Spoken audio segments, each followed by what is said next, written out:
Greetings everyone, I'm Mar. Once again, this is my opinion. As you can tell from the title up there, I'm continuing my trek through the episodes of Everybody Loves Raymond, one episode at a time. We're now on episode 12 of season 8. This is Slave. This is another one of this season that I saw in first run. Definitely another one that is my favorite of it, and even more so now. I'm not sure if I fully put it into one that I get a little bit more out of as an adult than I did when I was a Ute 20 years ago. I dated myself a little bit there. But it's definitely one that is still enjoyable. And this one revolves around Allie getting older and being able to take on some more responsibility around the house. That might be the only part of it that I get a little bit more out of, but it's more from retrospective if Allie were to be looking back at her childhood, not as an adult looking at it through Ray and Debra's perspective. And that's mainly because, as of now, I am not a parent. Now, this is one that was written by Leslie Kavanaugh, or Kavanagh, excuse me, how you pronounce it. She wrote 3 episodes the previous season, which was Sleepover at Peggy's. Hold on. Yeah, I got the thing up. Hold on. Trying to. Okay, that's why that was popping up. I'm trying to find a writer on here. Okay, she was just a producer on that one. She wrote 1 episode the previous season. This is what happens when you don't have the notes ahead of time and you're bringing up IMDb actively. She wrote The Shower the previous season. And this season she wrote this episode along with Blabbermouths and The Model. And she's going to be working on 3 episodes next season, which, funny enough, are 3 of the episodes I remember. Debra's Parents, Tasteless Frank, and the finale. Now, she does a pretty decent job here. I mean, she also was a producer on other ones throughout the previous season. So by this point, she does have a good grasp of the characters and is able to make that translate well. Now, like I mentioned, I believe at the end of the previous episode, this is one where part of the plot you could have done any time, but considering that we've been watching the kid characters, Allie, Michael, and Jeffrey, grow up as the show progresses.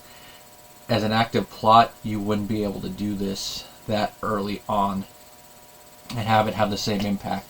Mainly because of the fact that Allie and the twins, when you look at their ages relative to one another, they were too young.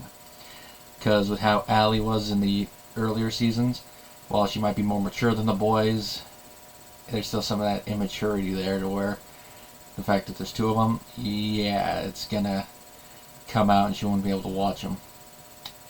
Now, the plot is, it seemed like an average morning in the Barone household. Everything seems to be going decently. I mean, the twins are watching TV, Allie's away from the house, she's at a sleepover. Ray goes down to change the channel, and there's no batteries in his remote. Debra's over in the kitchen, seems to be making a grocery list. And seemingly, without the other knowing, each leaves the house thinking the other one is still home. Ray goes to get batteries, Debra goes to do the shopping. Now the twins, they seem to notice that both parents have left, but they don't really care. Now Ray and Debra do meet up with one another at the store, and for a brief moment they don't seem to realize that the other has come without the kids. Either they think, oh, the twins are probably walking around somewhere, or they're thinking, oh, the other got Frank and Marie to watch the kids or something. But then as they're doing a little brief flirting thing with Ray, picking up Debra and doing a little joke thing, Frank and Marie show up. And I love the 2 lines that both of these say. They're such adult lines. They're mainly for the older people watching, and if there's any kids watching, some of it is probably going to go over their heads depending on the age. But it's just a delivery from Peter Ball and Doris Roberts. They're so in tune with their characters at this point that this delivery, I mean, they're just chuckle-worthy lines without the proper delivery, but these 2 do the delivery. And it goes from Frank to Marie. There's something I can't do. Typical Frank one-liner.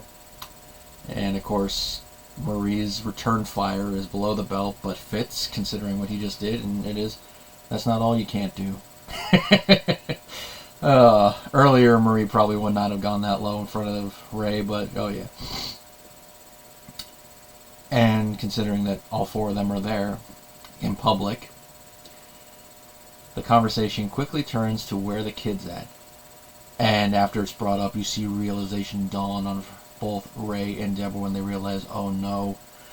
And then they start talking to each other like, where are the kids? Where are the kids? And then as Marie realizes that her son and daughter-in-law left the kids at home, she starts freaking out. The only person not freaking out is Frank, which is totally in line with his character. That he might worry on the inside for something like this minor, but it's not as egregious as, say, his buddies lusting after his daughter-in-law or some other stuff we see. At least to the point where he's going to show a lot of outward outrage. Here it's just more like, eh. And of course he takes the time to leave without paying for something and passing it off on a little kid. Now they get home and they're all freaking out. More so Marie, she's really freaking out, as we've seen her do before, which is like, really, the kids are fine. But of course, when they realize they're eating pancakes, that makes the obvious question, like, who said you guys could cook without adult supervision? Then we find out that Allie came home early. She saw the twins were there without food, so she decided to make pancakes.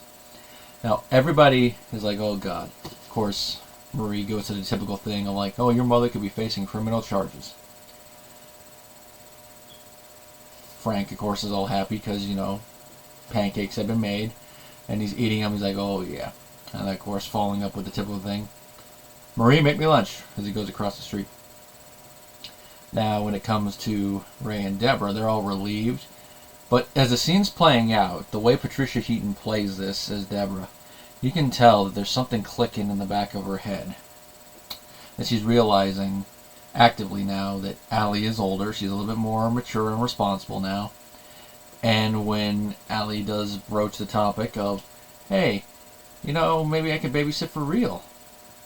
You know, she's thinking about it. It's like, do I want to? I mean, she's older.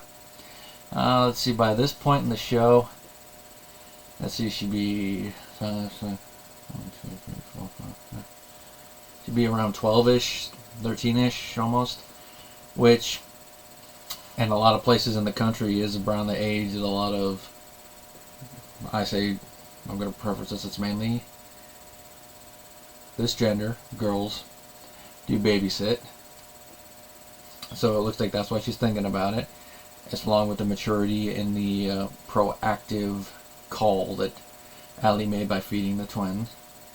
But then she's also thinking like, yeah, I don't know.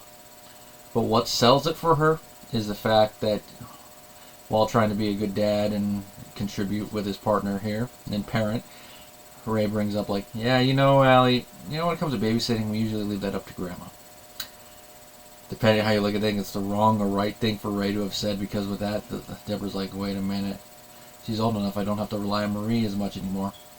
So Deborah makes a call that she's going to babysit, and you can tell that Deborah's really enjoying this. Then, of course, we skip to the night that they're going to go out. It's going to be a little double date between the Barone couples. It's going to be Ray and Debra going out to see a movie with Robert and Amy. And, of course, before it, after the scene cuts into another, we see just how much more responsibility they're having Allie take on. Not only is she watching the twins, but she's also making grilled cheese for everybody. And she's also doing laundry.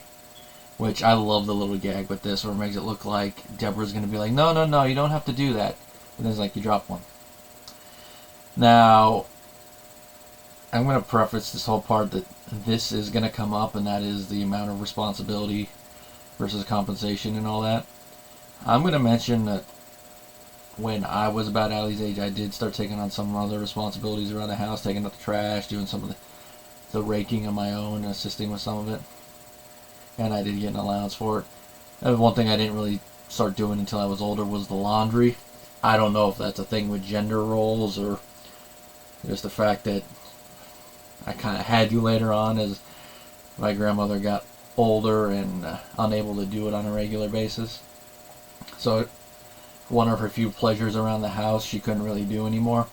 I'm leaning is probably more towards that, but gender roles probably a little bit of it too, because I have a feeling if I was not a male, I probably would have been shown earlier how to do it, but that's just me assuming based on gender roles and all that. It could be not be the case, but I do have to bring that up in here while discussing this part. Now, I love a lot of the back and forth in here before Marie shows up, One of my favorite moments is when they're telling Allie to get them more. And Frank is like, one more for the handsome man. And of course, since Robert's there and the whole thing about him being the handsome barone, they bring up the obvious joke there. You know, thank you, Dad, but you should have one too. What makes the humor here is it's how Peter Boyle sells this.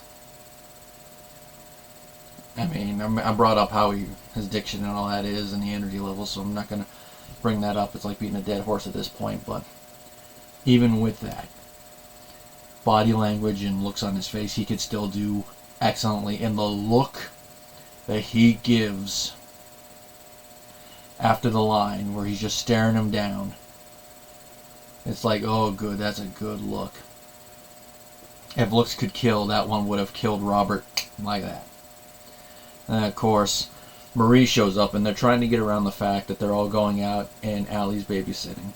But of course, eventually that horse comes out of the barn. They try to mitigate it. But of course, Marie jumps ahead and like, you're insane. And the thing I don't like about this when it comes to Marie is that, like, Marie, you are not the parent. You are the grandparent. While I can understand you having concern for this, considering this is the first official time that you're hearing about Allie babysitting, even though we hear that she has babysat in the past, in addition to the time at the beginning of the episode. But you are a grandparent. Your lane is 2 steps away. The direct lane for the kids is the parent. And if they think that Allie is mature enough to watch the kids and some other responsibilities around the house, that is their call to make, not yours. But of course we know Marie, her busybody, pushy way, her intrusive nature, she's going to want to insert her opinion into everything. Which we all know, real life, if someone tried this, that'd be a no contact type situation. And a responsible one, but we all know there are going to be some partners that are going to steamroll over the other and be like, no, we're keeping them in. Which in real life, Ray would probably be one of those ones, but I digress. But going back to the other thing, Marie still tries to argue it, being like, okay, I'm going to watch the kids. It's like, nah. And a sensible partnership, that'd be the thing, like, no, Ma, you're not staying in the house, you're leaving. I mean, I appreciate the thought, but she's mature enough, she can watch it, you can go. Now, the fun thing I like about this, though, is how Marie quickly shifts from, okay, we're entertaining Lee and Stan, to when she finds out this, it's like, it's just Lee and Stan, enough with them already. It could be that's her real opinion on Lee and Stan, considering how long the friendship has gone. But it could also be her just trying to justify it, but there's probably at least a little bit of a grain of truth in there somewhere. Now, like I mentioned with compensation, that is brought up.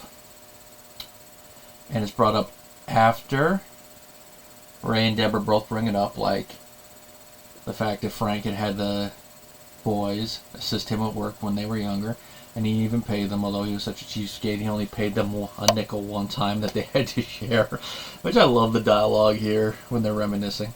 Which, of course, going that route and making fun of Frank, you all know where he's going to go, the most pettiest of revenge. But considering the whole situation, it is justifiable.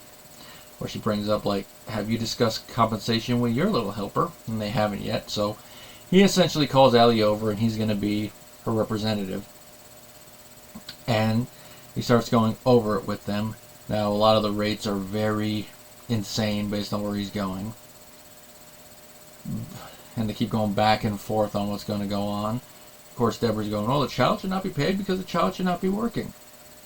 And tries to go with the whole hopping scotch and all that. And I'm like, yeah, I mean, she still should have time, you know, to be a kid, because she's still technically a kid.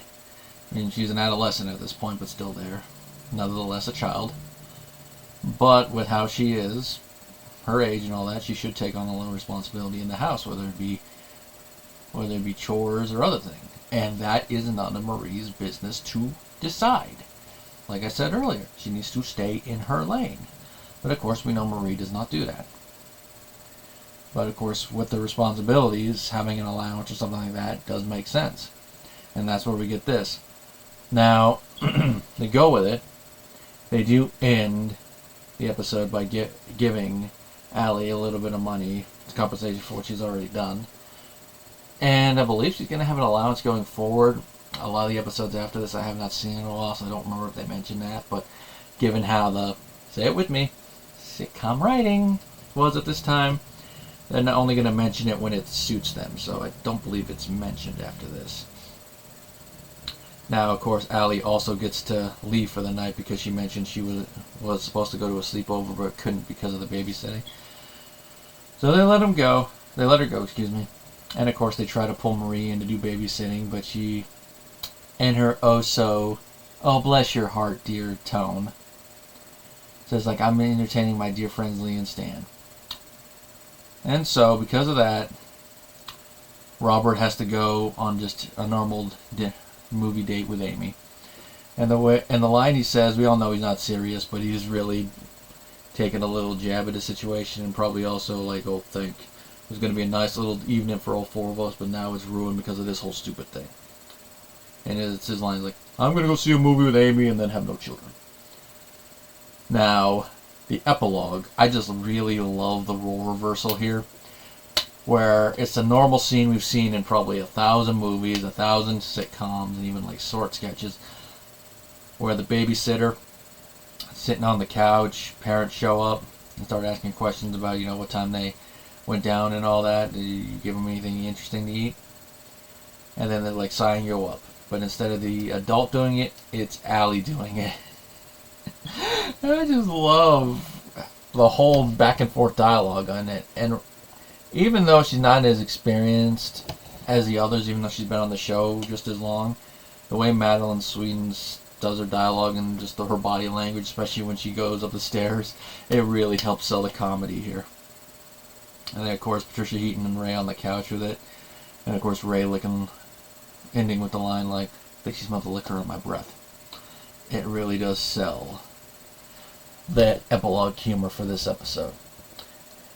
And if my gushing hasn't sold you enough on this, my review for this episode is almost as long as the episode. I didn't plan that, but it just happens sometimes when I have a lot to talk about with these episodes. There's not really much else to say about this episode. It is a fun one.